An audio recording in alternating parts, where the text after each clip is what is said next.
LP, UP, CATET, Mathematics Model Questions 81 to 90. First one.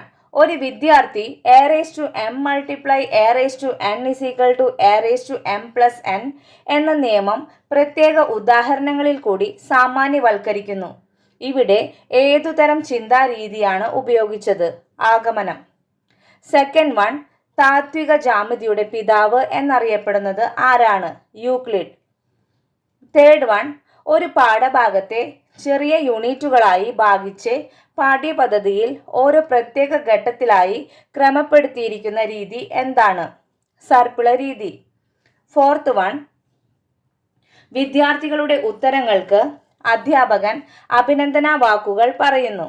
ഇതിന് ആധാരമായ ഏതെങ്കിലും ഒരു പഠന സിദ്ധാന്തത്തിൻ്റെ പേരെന്താണ്? പ്രബലന സിദ്ധാന്തം. Fifth one. കുട്ടികളിൽ മാനസിക പ്രവർത്തനങ്ങൾ ആരംഭിക്കുന്ന ഘട്ടത്തിന് പിയാഷെ നൽകിയിരിക്കുന്ന പേരെന്താണ്?